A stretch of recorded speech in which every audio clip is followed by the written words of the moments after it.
Hello. So this is my fifth time trying to do this. So this is gonna be the last one, all right? I'm actually gonna do it this time because I've deleted four previous live stars. Anyway, I wanted to come on here because it's Halloween, so happy Halloween. And I want to read you a short story that I wrote with my friend and tell you kind of what my plan is for November. And then I'm going to get off and I'm going to go hop on to Tangible Read Stream. So even if you're watching this right now and you want to go hang out with Courtney, go hang out with Courtney. You can catch this on the replay. This is not sprints. This is like a normal video.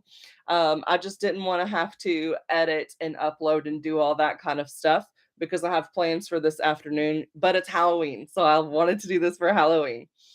But anyway, yes. So for November, I do plan on doing NaNoWriMo. Will I write 50,000 words or finish a book? Who knows? I've been in a writing slump. It's not a block. It's just where you don't have the motivation, but you have the ability. That's kind of where I'm at. Writer's block is a whole nother conversation. But anyway, I'm a giggly mess today, y'all. But yes, I do plan on at least trying to get back into writing. I'm so like jealous, but not really, because jealous has like a negative connotation to it. And I'm not like that. Like, I'm happy when people do things, but it like makes me want to do things too. So I guess that's the way you say it, where I'm like, wow, you're doing so well in life. I want to do that too. And I can. I've just been being lazy. That's really what it gets down to. But anyway, so I've been wanting to write lately. And so my plan is to write Ren and Robin for November and probably into December. Usually it takes me maybe 2 months to write a book. If I am like actually focusing on it and writing every single day and I'm like getting really into it, I can do it quicker than that. But it's been like months since I've wrote, and it's been 3 years since I've published a novel. So I really need to get my butt in gear to this. So there's a thing called For the Words, which is really fun, and it's like a gamified way of writing where you get rewards for your avatar based on how many monsters you beat, and the monsters require certain words for you to kill them. So it's a lot of fun. So I'll probably be doing share screens so you can actually like watch me write live. That's a little scary and vulnerable. But I might write live and you can see me defeat the monsters. I don't know. I don't know. We shall see. We shall see. But that's kind of the plan for right now. I even did some math, y'all. I did some math. So if you want to write 50,000 words, okay, and you are a newbie, you have not written a book before, or you've never finished a book, this is what I would go by, all right? So the whole NaNoWriMo thing is 50,000 words, and 50,000 words is plenty of a book. It's like more than 250 pages. I consider that a novel. You're good to go. So if you want to do that and you are a new writer and you're like, how? I don't have a clue. I did some math. So if you're a horrible typer, which I am, and also you got to think about thinking about what you're going to write next and those little bitty pauses and stuff like that. I'm going to estimate you can write 10 words a minute. So basically a sentence a minute, maybe two sentences. We'll go with that. So that means that for actual dedicated writing time, so like doing sprints for writing where you're not getting distracted, you're not doing research, you're literally just pumping the words out to get it down. I estimate that that will take, for you to get 50,000 words, 162 minutes a day, which is 2.7 hours. So my plan is to do live streams and have like 3 hours of the live stream. And I can write at my low end 16 words a minute because again there's those stops and think moments up to like 44 words a minute, but it doesn't last. Like, I can't maintain that. So I'm going with 10. We are going with worse than the worst for me. But if you're new, you're probably going to need that time because I remember when I was new, it would take me 8 hours to write 2,500 words. Now I can do like 1,500 words in an hour and a half. Easy. Um, you just gotta put your training wheels on and then do it until you don't need the training wheels anymore. So don't feel bad about your speed, but that's what I would go with. If this is your first time doing nano, dedicate 3 hours of actual legitimate writing time, and you should be able to meet your goals. That's kind of my plan because I know that my writing speed is better than 10 words a minute if I dedicate 3 hours for sprints and there's like 5 minute breaks every 30 minutes. Then that should equate to the proper amount of time it'll take me to get those words. So that's my advice for you if you're wanting to do Nano for the first time and you don't know how much time to set aside to do the actual typing. So, yeah, I'm going to be writing an adult romance, and it's going to be like a sweet romance as far as I know. Sometimes the character's like, and I have to be like, I didn't ask for all this. Why are you trying to be erotica over here? But, it is what it is. Today, I'm going to read you a story that has no romance in it. Not that I remember. If there was, I will be shocked. But it is a spooky story, and it is set way back when boats were still made of wood and not like these big metal monstrosities. So go ahead, get relaxed, and get ready for a spooky tale. And if you've got any questions or comments, you can drop them in the chat and I will address them once I have finished the story. It's not too long, so we're not going to be here all day. And then I'm going to get off and I'm going to go join Courtney's stream because Courtney's awesome and I don't want to miss it. So, anyway, the story is called Sailor's Sanctuary, and it's by me and BL Kohler, but we do have a pen name for it. So I have a cover that I made and everything. So when we have everything together to publish, I'll let you know where you can go get it. But yeah, today you just get to hear it for free. And I have not read this. I have not looked at it for a year, over a year. So let's read it. Okay. Sailor's Sanctuary. Chapter 1. Lightning flashed, scarring the misty night sky. Rain poured onto the deck, hard, cold, and menacing. Chaos wasn't supreme, not yet. However, if the storm continued to worsen, it would spell trouble for the crew. "Batten down the hatches!" Captain Brutus roared from the starboard side bridge wing. The crew rallied below to seal off each level of the ship, but before they got to the bottom, a jagged rock pierced their hull. The impact forced them on their backs, and water flooded the underbelly of the large vessel. Screams erupted as the men attempted to shore the opening to prevent the ship from sinking, but the gash was too large as a swift wave broke the ship free, tossing them in a different direction. Helpless, with waves battering the ship, they closed off the bottom level and proceeded upward, doing the same until they reached the deck. "Captain," Peter said, holding a spyglass to his eye and pointing, "there's a lighthouse over yonder." A welcoming light in the gray storm and turbulent waters. Old sea captains spun tales of such places appearing out of nowhere in the worst of times before all hope was lost. But the captain didn't know of these stories. "Abandon ship!" he yelled, dropping the anchor. Sailors lowered rowboats into the sea until only the captain, his 12-year-old son Samuel, and his second in command, Peter, remained. They dove into the depths, gripped offered oars, and hoisted themselves into a rowboat. As if a higher power was on their side, the seas calmed and the rain shifted to a drizzle. Despite the presence of the lighthouse, the land mass of mostly rock held only a small cottage atop a hill. The sailors rowed until their arms grew sore and their boats hit sand. As the storm returned, they made their way quickly up the hill and took shelter inside. Previous residents referred to the dwelling as Siren's Cottage, an apt name for a place that held mystical allure. But the house by the sea didn't take well to names. It was a curious oddity with a slanted roof and large windows, grand enough to house a crew, but not so big as to take up much shorefront. Had it not been for the lighthouse with beams of hope, whispering unspoken promises of warm beds and safety, they might have missed it. No keeper came to usher the weary sailors inside. The rain and angry tides were enough.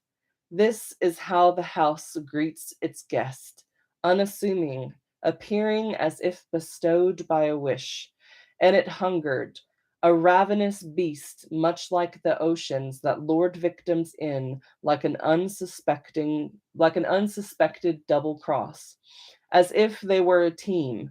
Perhaps they were, and neither knew. The cottage preferred it that way. Nevertheless, the cottage would abide its duty, adding to its collection over time. Though scarcely furnished, the sailors found a fireplace with wood waiting to burn and oil lamps begging for flames. One more sailor, then it would begin the feast. The last man shut the door, sealing their fate. So that's chapter one. I do need a sip of something. So there's a lot of details when it comes to like the ship wrecking and how they prevent it from flooding. I tried not to go overboard with those details, but I was in the military, so I know what to do if the ship is sinking. So I put those details into the story. And the way that I co-wrote with my friend is that we literally wrote this together. Like we were sitting there and we would finish each other's sentences. Like that's how involved. And so yeah, normally I don't write in this tense, but I thought it was really perfect for this story. So I was like, we're just gonna do it. We're gonna do it. But yeah. So now we're off the ship and we are in this mysterious cottage that is like the only thing on the island other than the lighthouse. And things are about to go down. Okay. Chapter 2. While house guest dreamed, Siren's Cottage learned what the sailors desired most. Some wished for material items like candles smelling of home. Others, less accustomed to long journeys on the sea, longed for companionship, which was impossible to create. But the cottage had time to make them appreciate her, years if things went according to plan. By morning, light creeped through dewy windows, and the sailors woke to the smell of eggs, bacon, sausage, and a wide array of breakfast foods. After using rowboats to arrive, all they hoped for was a night without drowning. To wake to the smell of food baffled them. Had the owner returned and decided to welcome them with breakfast rather than a weapon? Brutus sat up from the velvet couch he'd slept on with his son. "Hello," he called, waiting for the chef to reveal himself. Perhaps the house was as abandoned as it looked. Maybe no one other than his crew was here, and one of them went to town for supplies. Granted, Brutus hadn't seen a town. A few rose from the floor, looking toward the kitchen, but no one answered.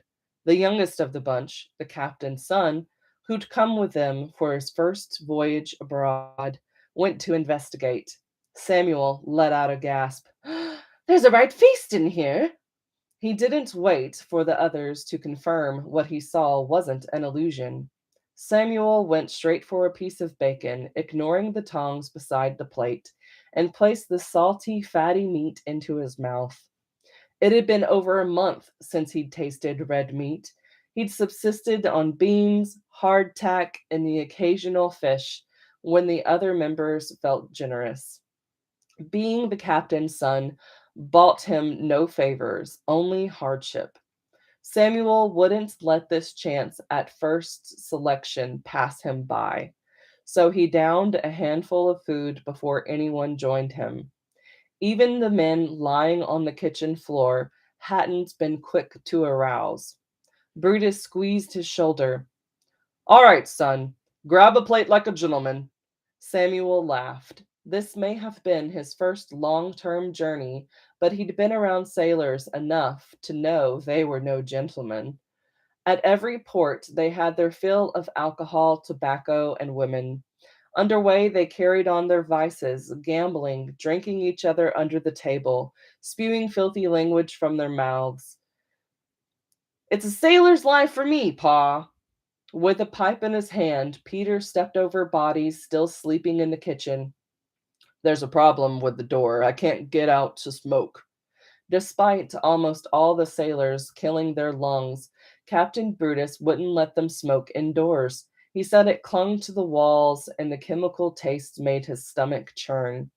Brutus put down a half eaten pancake and followed Peter to the door. They twisted and tugged to no avail as others joined Samuel in his feast.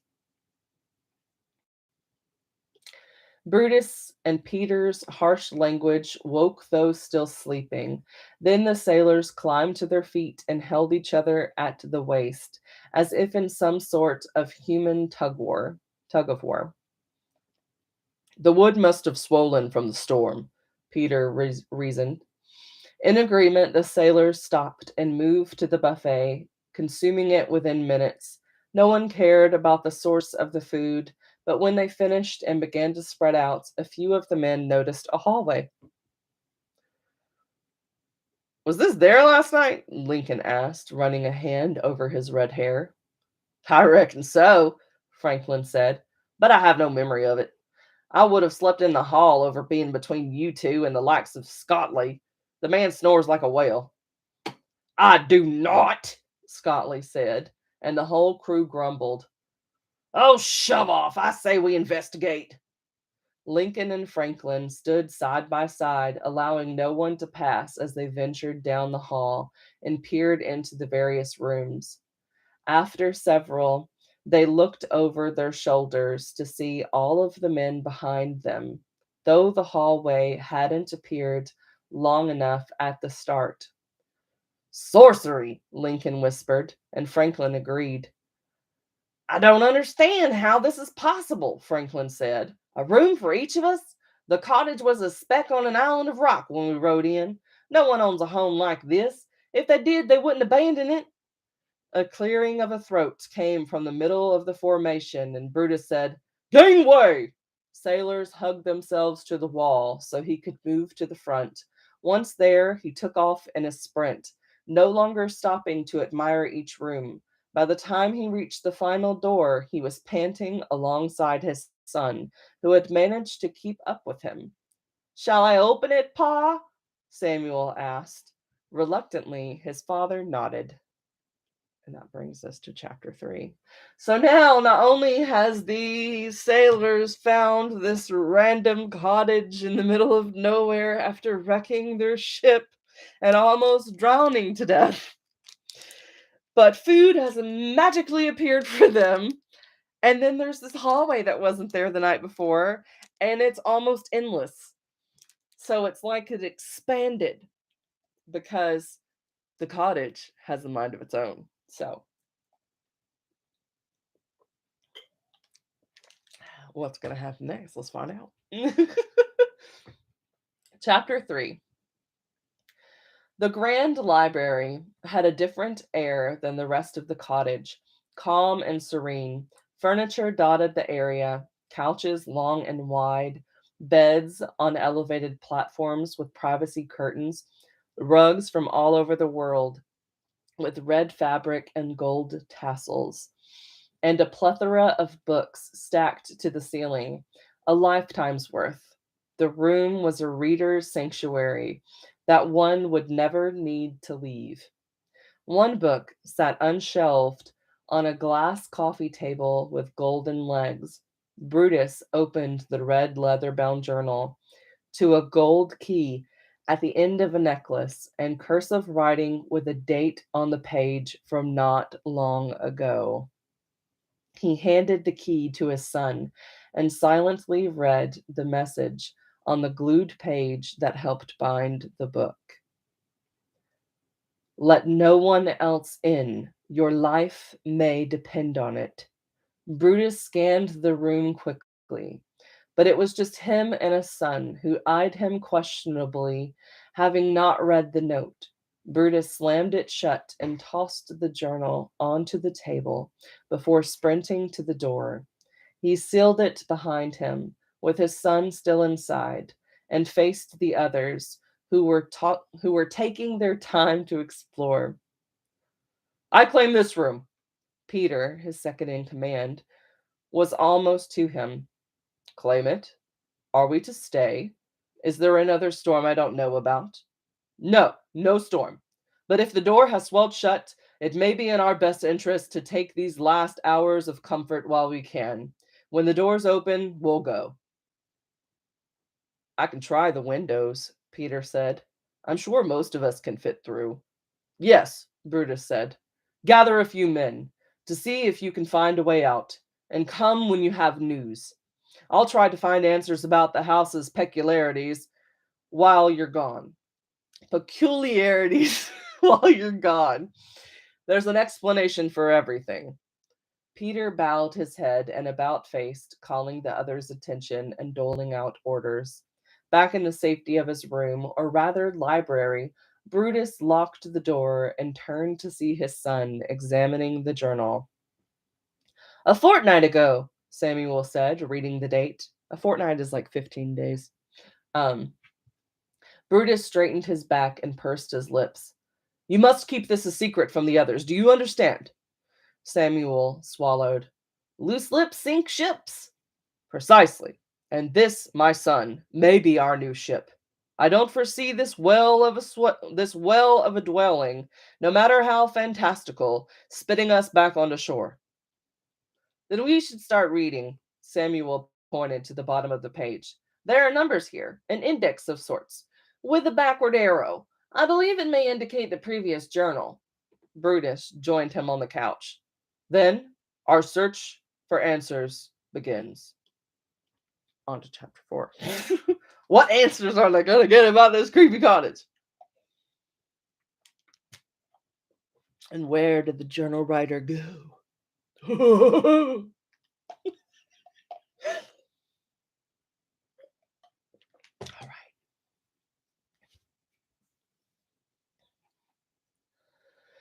right. Each day created another mystery, but the crew's world dwarfed as months went by. An infinite circle of false hope. The only thing they could do was appreciate what the cottage gave them, all their needs. And after a few days, an open door with a small range of freedom. The sailors took advantage, swimming in the ocean near the door, but it wasn't enough. Would the cottage ever allow them free reign of the world? Water lapped at the father and son, salt burning blisters and cuts from unknown sources. At first, Brutus suspected rats, but none made an appearance during their time, and only Brutus was affected. The cottage knew he'd do whatever it took to provide for his men and his now 13-year-old son. And so the cottage chose only him for a daily sacrifice. Small bits of skin was a low cost for food on the table that no one had to prepare, as well as all the other amenities that appeared overnight. Some of the men are restless, Pa, Samuel said, jarring Brutus from the voices in his head, the voices that whispered it wasn't rats nibbling at his bare feet in the night. The cottage needed pieces of him. I know. Brutus ran a hand over his chin. Stubble morphed into the beginnings of a beard. They missed their wives. Brutus couldn't blame them. He missed his wife too, though she'd been lost to him long ago. Fever and coughs of blood took her when Samuel was no more than 3, and grief made the sea his mistress. Only now did Brutus realize how cruel she was, dooming them to a place like this. His calloused fingers brushed the cool metal resting against his neck, where he kept the key to the library. He could feel his son's eyes on him, but Brutus had little to offer. We'll find a way, he promised.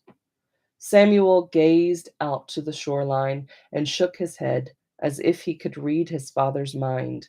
Rather than express darker thoughts, Brutus placed a hand on his son's shoulder and smiled.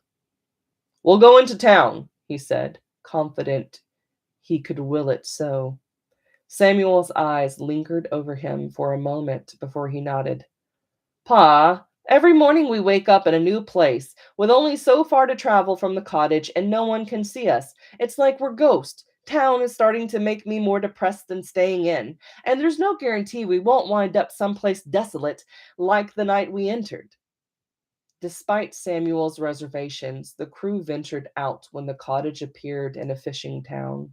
The captain could have sworn he'd heard groans and creaks before surrendering to sleep, but trying to give reason to sounds in a place where logic was lost proved pointless, and Brutus could feel himself slowly slipping away. Gulls screeched. Throw Though the men couldn't see the source as they traveled pathways of twisting smooth stone, Scotley clutched a rosary in his hand and prayed as the paths grew and spread until the hustle and bustle of townsfolk could be heard. Lincoln and Franklin cheered, running forward at the promise of society, though they didn't know if the invisible barrier binding them to the house would continue to stretch. The only consistency the cottage gave was that every location was by the sea, and when the sun fell, they'd find their way inside the door, no matter how much they resisted. At first, the cottage appeared in towns the sailors had been, and they were given no exit. But once they started to enjoy the place, it gave them more freedom. The group separated, wandering into different shops with the few coins they had, but money wasn't necessary. When they'd go to pay, they'd get nary a response. The shopkeepers would look straight through them as if they were air. Some captives believed they were ghosts. Maybe they'd died in the storm. And this was their afterlife. It was a thought that brought single men without attachments peace, but to those who wanted to return home, the magical cottage, which provided all of their wants and needs, save for the companionship of their loved ones, it was the mother of this eternal nightmare they woke to every morning. With their presence and actions glamored from the people around them, they took liberties, stole items, moved things to see if anyone would notice, left messages on walls and pathways with whatever they could. It never worked. So now they did their best to enjoy themselves as the cottage painted illusions over everything they touched, masked the sound of their voices, and caused passerbys to sidestep them unknowingly. The power created curiosity among the crew, but Samuel and Brutus knew how to make it end. Someone who had entered would have to die. When they did, the house would return to where it had invited them in to let them out. The journals they'd read gave them the answer. For those who went in alone, there was no escape to the world they once knew. However, for those who entered together, there was a way, one way. Samuel had woken his father with excitement when he read of the grandfather who had entered with this young grandchild. They'd been spirited away each morning to a new place, escaping the dangers of war from their homestead. They had no desire to ever return, but the granddad grew old and died. When he drew his final breath, the house shimmered around his granddaughter. She dragged him out, and as the whir of bullets from a war unended sound in the distance, she sought the only refuge she had, the cottage. As she returned, welcoming her captivity, it became solid once more, and she lived the rest of her days alone but safe. Her journal ended, and a few days later, the next residence began. The cottage needs life within it, and so it calls to those lives it can make better. An equal trade, but a bargain is only true when one willingly enters it. None of the occupants knew what they were agreeing to when they took refuge. As the sun set, the cottage pulled the sailors back into her arms, a protector, a mother, a monster. This does have a bit of like a literary feel to it, which is so odd because I don't write literary style stuff. But I like this. I'm like actually pretty proud of this. Because like I said, I hadn't read it in a year, and I'm like, I haven't found any mistakes. There was one spot where there was an extra space, so I deleted the extra space, but like there was no errors. So I was like, yes, we did good. I don't know if y'all agree, but I think we did great. All right, chapter 5. Let me see how many chapters there are because I am curious. This is the final chapter, y'all. Final chapter. What is going to happen? Okay. Years passed, though none of the men knew how many. Samuel had grown from boy to man before everyone's eyes. Some of the crew went silent after a while, hearts too broken to create words, but cowardice and the threat of damnation kept the heart beating. Brutus's home became the cottage. He watched his son grow in this odd hellscape that allowed them ample time together but made him feel guilty. If he played by the rules, it could be decades before one of them died a natural death. Though Brutus no longer minded the captivity, he wanted more for his son. He wanted him to have a wife and children, to know true happiness the way he had. Besides, many of the men had families of their own, lives they were missing. Their loved ones likely assumed them dead. If Brutus didn't free his men now, it'd be too late for them to reclaim the lives they left. Brutus's reading had only made a dent in the vast library, but he knew what he had to do. He wrote the final entry in his own journal and placed it on the table by the fireplace where his son sat. If grief were tangible, this moment would breathe life into it. Samuel, Brutus joined him on the couch. Yes, Pa? Samuel closed the journal. One he'd been searching for answers in. Samuel gazed at Brutus. Time had passed, but wrinkles caked his father's face more so than any of the sailors. Brutus carried the burden of captivity, letting the cottage take from him and no other. You're a man now, Brutus began, and you deserve the world, not this. The wind blew, and a tree branch tapped a nearby window, screaming and wailing in protest. They both felt it. The finality. I'll go with you, Samuel said, rising from a chair padded in red velvet luxury. Brutus shook his head. Samuel was strong, but not strong enough to let him do what he must. A captain goes down with the ship, Brutus said.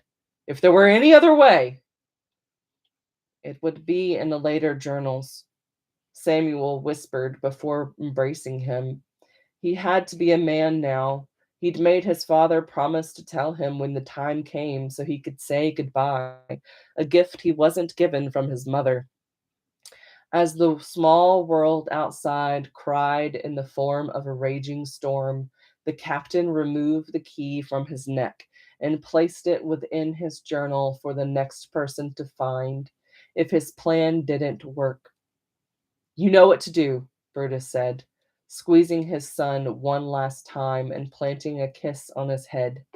I love you. Always remember that. I love you, son. Samuel's nose stung as he held back the tears, kissed his father, who began running toward the exit, and turned his back until the door shut, leaving him alone. Samuel grabbed a carton of matches and lit them one at a time, catching drapes on fire as he forced the sailors to the front of the cottage. They didn't ask questions as the world burned behind them. They simply ran with what they could grab, trusting the captain's son knew what he was doing. Brutus was the first out, though the sun had set, the cottage didn't keep him in. This is how she lives, how she breathes, love and sacrifices.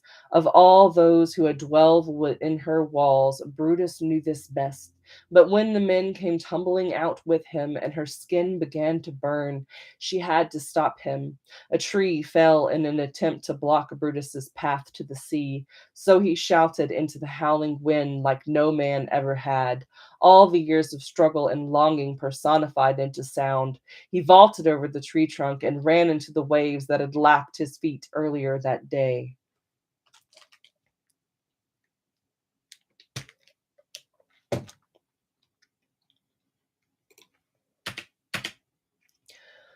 Drowning himself was a small price for the life of everyone else. Without an explanation, his men stood watching, understanding, and Samuel, done with his part of the plan to keep the house from taking another victim, joined Peter. The drowning took seconds, but the time felt like days before Brutus's body disappeared beneath the waves and the house began to shimmer. The sailors spread out in a line parallel to the sea, with Samuel at the center. With hands held, they sang the death lullaby and watched as the world grew dark and cold around them. The cottage had never shown how she traveled, and she'd never been swift, but it was the only way to save herself, to extinguish the fire within her. Before the fog of the place the sailors had entered her faded, she disappeared once again and used Brutus's life force to heal her wounds. It was daytime when the sailors breathed new life, and the island of rock was no longer barren. There were houses and shops and people, but their boat was no longer anchored out at sea. Instead, there was a dock that had been there before, and the ship that hadn't been there before, and the ships with flags of different countries, one of which was their own. It took little to convince another captain to bring them home, but they wouldn't be replacing their old captain for more than one voyage. They wouldn't go to sea after returning to their loved one's arms. That would be their sacrifice to Brutus. They wouldn't let him die in vain. Besides, all things must come to an end. So, when they reached the shore of their homeland, they said goodbye to each other and parted ways. Though many would never meet again, they would remember each other with a certain fondness. Just like them, the cottage would never forget their time. Brutus had been smart, too smart. So she let the library burn, then created it anew with blank journals that didn't reveal the way out. She loved him, respected him, but she was starving once again. It was time for her next meal. Dun dun dun! The end. I hope you've liked my reading of Sailor's Sanctuary by Moi, written and read by. Yeah, I hope you liked that. I had fun doing the different voices. Um, yeah, I like it. This gives me more confidence in myself. Read your old stuff if it's good. But sometimes read your old stuff if it's bad, and then you can compare it to what you've written recently, and then you're like, oh wow, this isn't this doesn't I'm so much better than I once was. So yeah. That is your spooky story for Halloween. I hope you've enjoyed it. I enjoyed reading it to y'all. Um, yeah, and here's the funny thing. I think we wrote it in like 2 days. It might have been four. 2 to 4 days. So we pumped it out pretty bad, but I think it pretty bad, pretty fast, but I think it was good. So like, I don't know. I mean, I'm biased, of course, because I wrote it, but I think it was good. I think it was good. But anyway, there's that. And yeah, so I hope you enjoyed this story. Do you want me to read you other books that I've written? I am curious to know.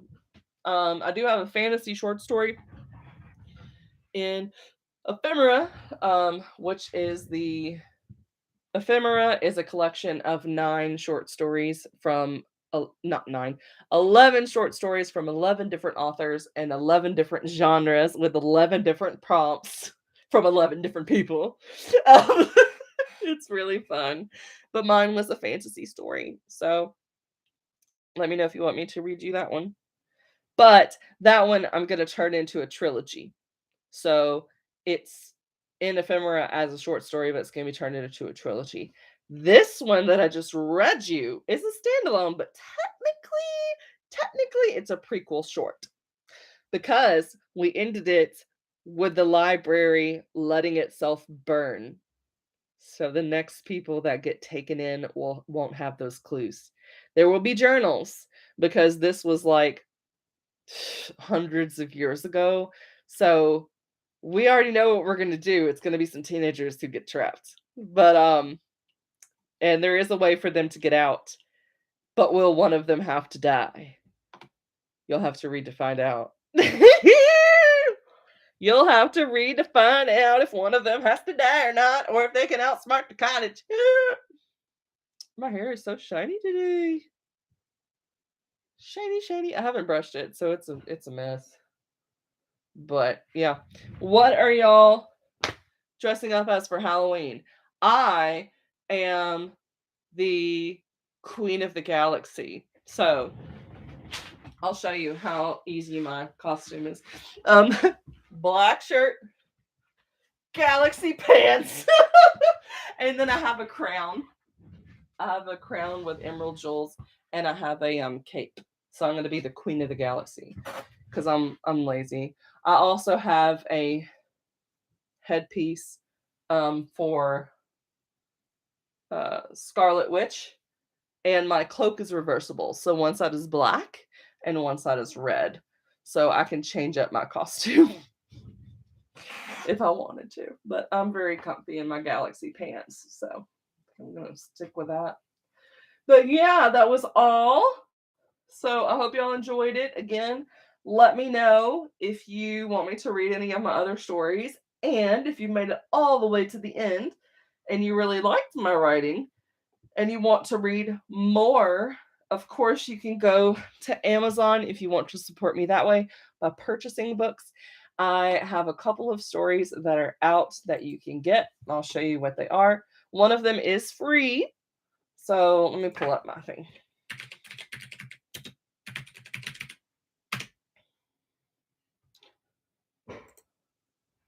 Okay, so here's what I have out for your perusal if you are interested.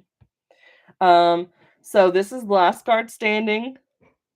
It is a disaster thriller, and it is also a satire about corporate greed. And it's even shorter than the short story I just read you. It's extremely fast paced, and it's free everywhere.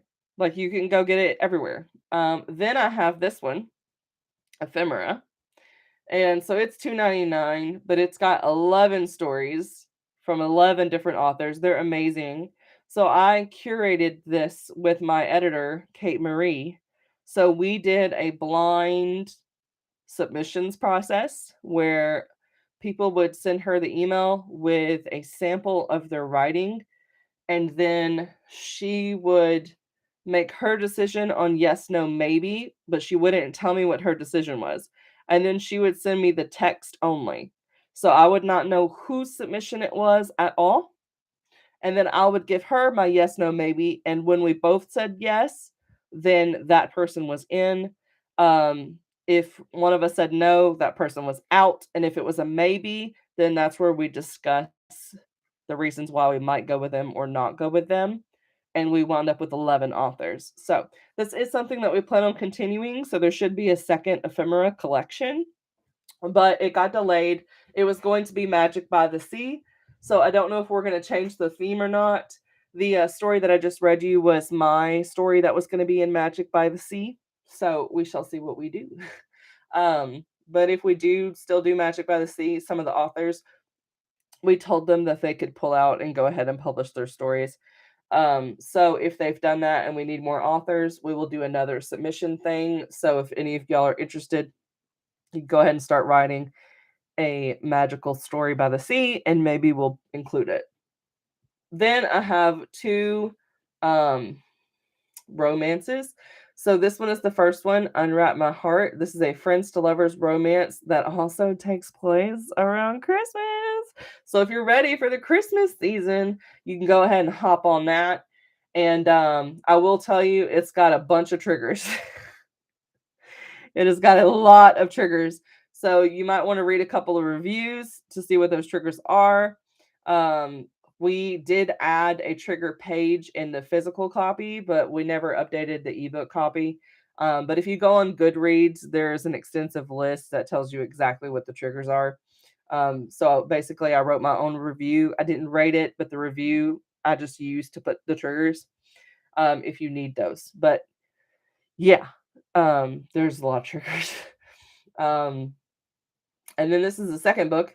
So you can read these separately, but in this one, you'll already know about the villain from book one because there's definitely a villain, and it's not the love interest. Don't worry, I write non-toxic romances, so you're not gonna have any cheating or anything like that in my romances, or I wouldn't call them a romance because that's not romantic. But anyway, yeah. So this one also has a lot of triggers, and the triggers are the same as this one, but also some differences. I guess I just need to tell you what the triggers are, right? Okay, so both of these do deal with foster care. It also has SA. This one has homelessness. It also has something else, which I don't want to ruin that secret. So if you need the trigger, honestly, if you're not triggered by the stuff that I am mentioning, you'll be fine with the one little secret I'm keeping from you. What else does it have in there? Uh, Human trafficking in a way. I say in a way. You'd have to read the book to know what I mean. There's like sex parties, basically. Um, and then like with prostitution, but in a way that skirts around it so that it's like a legal form of it. It's tricky. It's tricky. But yeah, that's in there. This one also has the addition of trichotillomania. I hope I'm pronouncing that right. It's like where you pull your hair. And it also has self-harm in the form of cutting. And also she has OCD, but she's not been diagnosed. So she's really struggling with like anxiety and stuff. Um, and he also struggles with like being stressed out all the time. So they do boxing together, and they're also in a um, play of Greece at the high school. So this is a dating my ex's sister romance. So I will spoil like the first chapter of this one. So this girl Brayley in chapter one is dating this guy Sebastian. All right.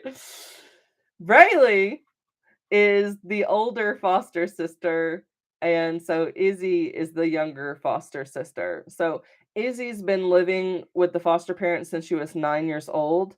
Brayley has only been there for a year, and she has a 5-year-old brother named Milo as well, who lives in the home with them.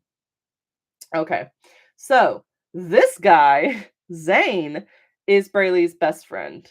And she did kind of like him when she first met him because they bonded over wearing the same t-shirt on the same day. They wore a Oh Fudge t-shirt from A Christmas Story. So they've been best friends ever since. But he was already dating like the popular girl in school. And so she was like, okay, no.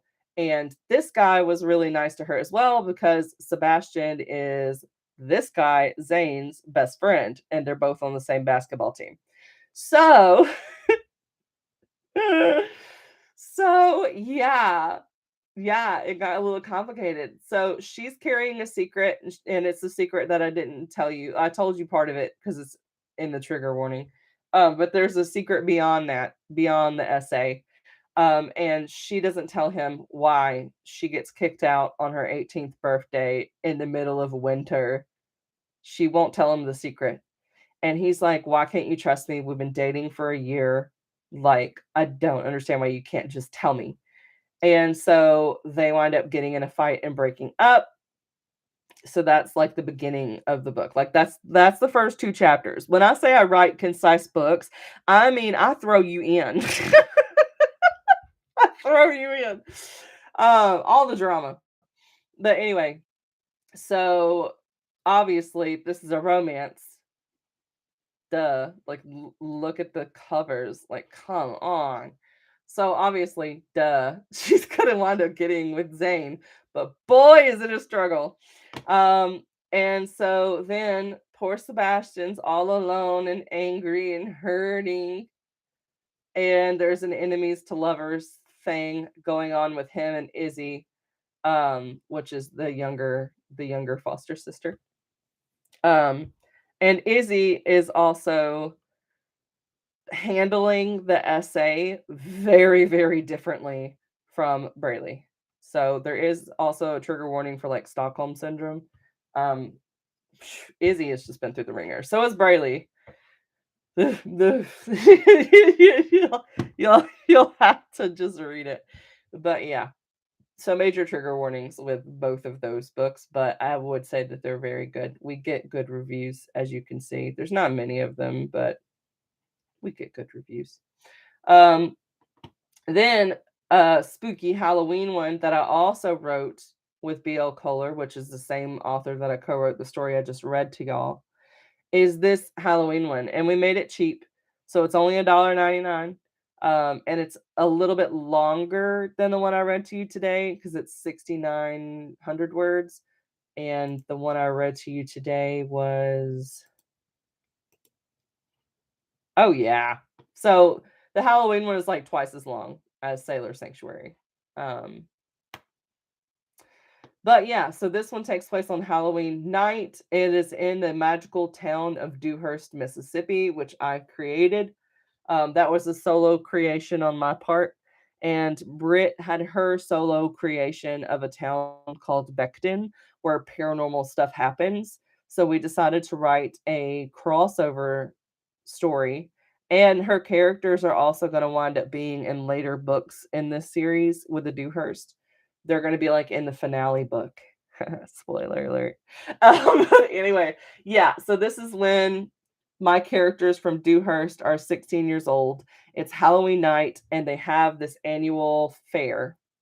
And so her characters, they are gay paranormal investigators from like the Yorkshire area in this made up town called Becton.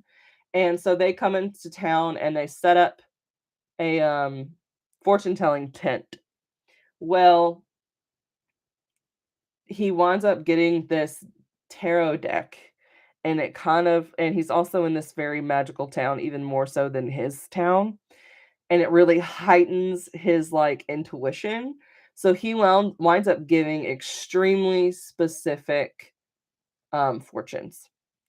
And so it's not even really the tarot that's doing it, but you'll have to read it. But anyway, yeah, so they get the 3 fortunes, and then as these fortunes start to come to pass, they're trying to prevent the worst of the fortunes from happening, and they only have until midnight to do it. So it's like a race against the clock type, paranormal thriller, but I would kind of say it's in the tone of, like, That's So Raven, so it's not super dark, um, but if you like That's So Raven, I feel like you would like Three Misfortunes. And then this is just an old Christmas edition paperback of the first book. Um, then I also have another story, and I think I took it off of Amazon, but I never took it off of another place. So I was using a pen name. I want to expand the series, and it will no longer be the first book, which is why I took it off of here. So it's not on here. So it should be on.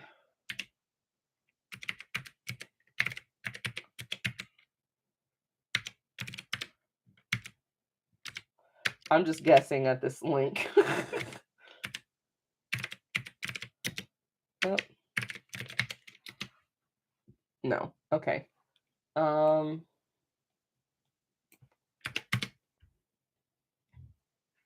okay, that's not it. There we go. There we go. Okay. Now, home. That is the home. Okay.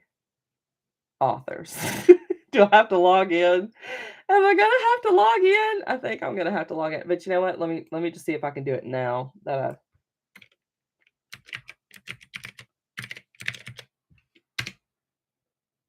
That's what you do. You guess links. So it's the Spunky Girl and her popular player. This is a very much so Christmas story. And I believe it's still available. Yeah.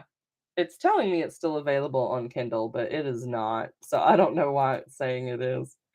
Page not found. Is it available on Barnes& and Noble? Yes. So it's at Barnes& and Noble. Um, and I think it's everywhere but Amazon. So if you use one of these and you want it, you can go get it there. But it's $2.99 and it is longer than the Halloween one, but it is still a novella. So it's not a full-length novel, but it's like 100 pages print. So it's short, but it's not it's a full story arc, but it takes place over the course of like 24 hours. So it's very, very fast paced for a Christmas story. And there is a romance, and it is enemies to lovers romance because I love that trope. And so Avery wants to be an actress. So she's working at this toy store in the mall. It'll totally give you Elf vibes if you like the Elf movie. Oh, I threw in some like Elf stuff, like the cutting up the snowflakes and like hanging them from the ceiling. I pictured this store like the store in Elf, and it had a stage as well. And the store employees they perform like every hour on the hour they perform. And people have actually been given like acting contracts and stuff like that um from working at this store.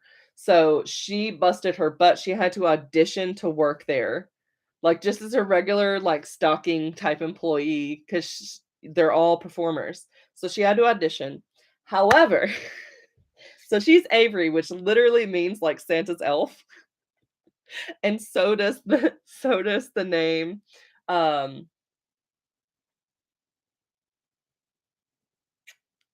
Alfredo. I was like, Alfonso, that's not it. What did I name him? So Alfredo also means like Santa's elf. So I was like, this will be funny. They both mean Santa's elf. Let's smack them together. And I do that sometimes with names. They typically have meanings. So sometimes if you look into the meaning, you'll figure out the book. Like for instance, this one that I'm gonna be writing, Ren and Robin. So those are both bird names. And the book, there's some bird stuff that happens in the book, bird watching. So you'll see. I do that. I do that. I'm sneaky. I'm sneaky. But anyway, the Spunky Girl and her popular player. I'll just read you the blurb because I feel like that's easier than me trying to explain it. So let me see if I can find the whole blurb. All right. Are you ready? Someone stole Santa's suit. Can two toy store elves solve the crime? Better yet, can they do it without falling for each other? Avery has had enough of Alfredo's complaining. She wears her elf costume with pride. He scoffs every time they have to sing and dance. When Santa's suit goes missing, Avery thinks this might be her chance to get rid of Alfredo once and for all. If she can prove he's the thief, his dad, the store owner, will have to fire him. It's the perfect plan until mysterious texts pour in, leading them on an adventure to win back Santa's suit and save Christmas. This story is perfect for fans of broody quarterbacks, enemies to lovers, romances, and cozy mysteries. So that's what I have. And also, where did Ephemera go? Uh, was that not on my Amazon? Hold up. Hold up. What's happening here? Uh, hmm, very fishy. Let me put in my name again. I don't remember seeing the cover, but I definitely wrote it. Yeah, yeah. Okay, so we did talk about it. We did talk about it. So Ephemera has my fantasy story in it, and I can't remember the blurb. If I even wrote a blurb for it, I can't remember the blurb. But it's basically a fantasy story where every person has an animal familiar. Now, the animals aren't necessarily like magical, they're not talking animals, but they do have an animal familiar and they have similar physical characteristics as their animal. So, for instance, there's one girl and she has a panther, but this is a fantasy. So, the panther is the body of a panther, but with peacock feathers. And so her hair is peacock feathers. Um, and the guy, his is this deer, but it's not just a deer. The deer has like these, it's like the veins are like golden, so it's like lightning almost running through your body. So he has like a lightning scar down like half his face and over his arm and stuff. And then there's a girl whose animal familiar is spiders. So she has deadly spiders and she's a princess and she keeps the spiders in her tulle of her dress. So she can command these spiders to do things for her. So, like, if she wanted to assassinate someone, she'd just be like, all right, spider, go bite them. And then there's this one guy, and he is definitely like, you look at him and you think alpha male. And his familiar is like a little bitty bird. It's like a little rainbow bird. And he's like, this big brilliant dude. I had so much fun with it. It's going to be a series. So, the short story is called Drowning to Meet You because he meets the girl as she is drowning and he saves her. But he is intended to marry the princess from another kingdom of a warring nation. So it's like an alliance type marriage. And yeah, so what is he going to do? Is he going to be able to get out of this marriage and try to pursue this girl that he like instantly fell in love with at first sight? Because it is like a love at first sight type deal with him. But there's more to it than that because there's things that he doesn't know. Oh, and by the way, she's a barmaid and he's a prince. I like that. But anyway, so it's very fairy tale esque, but in a new invented fantasy world. I didn't really take it from anywhere. I just kind of came up with it. I mean, I'm sure other people have done similar things, but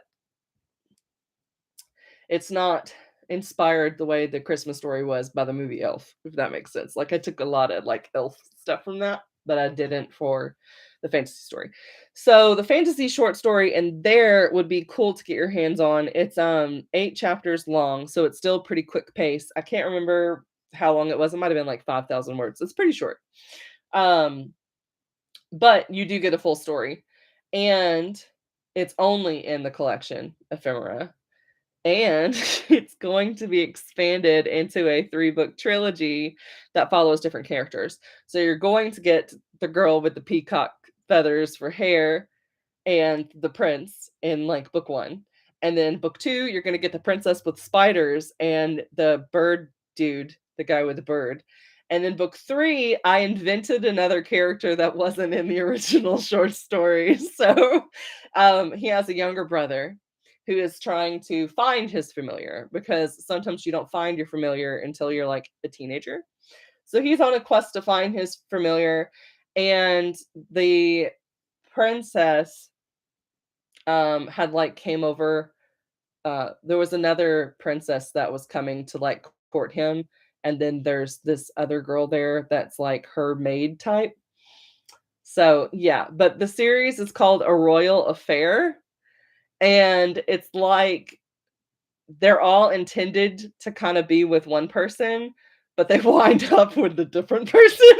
So it's like, yeah, it's I like it. And I have the covers and oh my gosh, these covers. Okay. I guess I gotta show you the covers. Only on here. Only on here. No one has seen these except for my editor. So let me pull them up real quick because I think y'all will get excited for the stories once you see the covers because, like, they are gorgeous. Gorgeous. Okay, let me see here. Yes. Yes, yes. Where are we at? I have so many different emails, so I'm trying to find the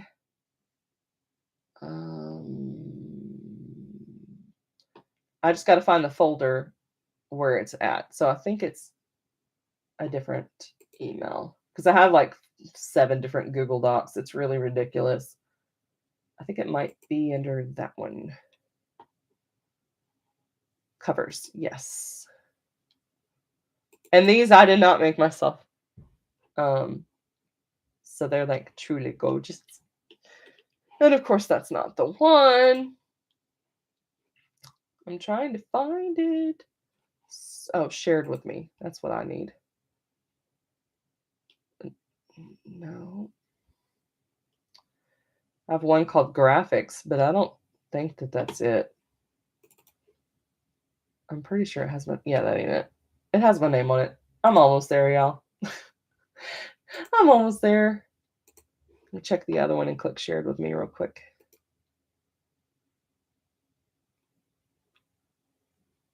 Yes, yes, yes, yes. Okay, so I found some. So here is, I think this one is the first one. Yes, okay. Are you ready for this gorgeousness? Ta-da! Doo-doo-doo-doo. So that's the first one. And then the second one is this one. How pretty. How pretty. And then I do have the third one. So let me find your third one.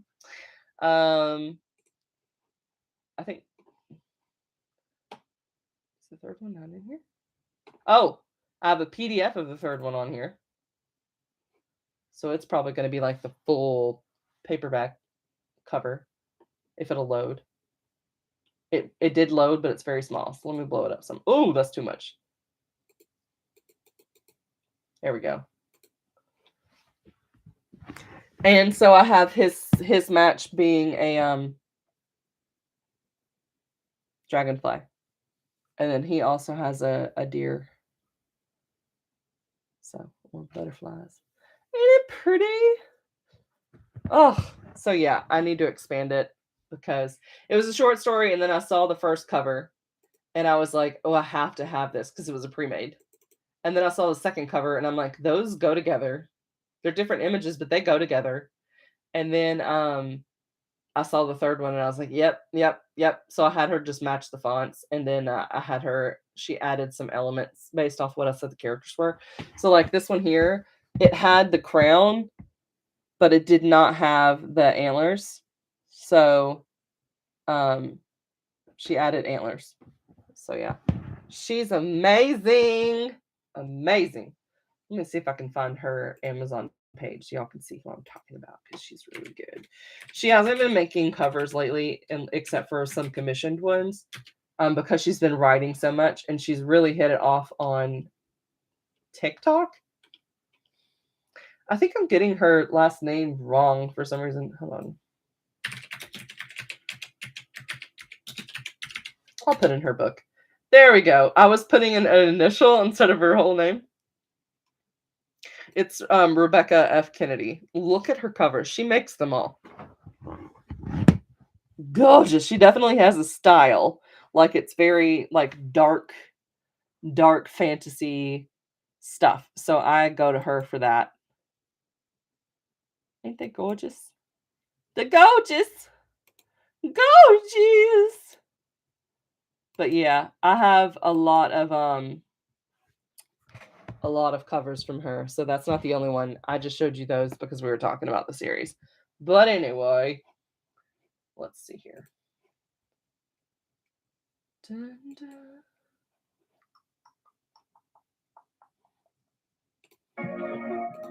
All right. So Courtney is still going. So I'm gonna get off here and go join that because that sounds like a lot of fun. She's doing a Halloween Blackathon sprints. Blackoween. Why does I keep saying Blackathon? It's Blackoweenathon. I'm from the South. We try to shorten everything, okay? We try to shorten everything. But anyway, yes. So I'm going to go join her. If y'all have not checked out Tangible Reads, go do it. Go do it. She talking about like how I like concise writing. She is a concise booktuber. So she does the reviews and she can review a book in like a minute. It's ridiculous. It's ridiculous. But like they're really good reviews. So, but she also don't steer away from telling you when something sucks. So definitely go check out Courtney from Tangible Reads. And yeah, if you're seeing this very soon, then come join us on her stream because I'm sure she's gonna go for like probably 2 more hours. So yeah, that's what I'm gonna be doing. And I will see y'all later. Thanks so much for watching. Hope you liked the story and are excited about what's to come. I need all of the cheering on I can get because it's been like 3 years since I've released anything. So you're like, y'all send all those good vibes my way. And I'll talk to y'all later. Let me know if you're doing nano. Bye.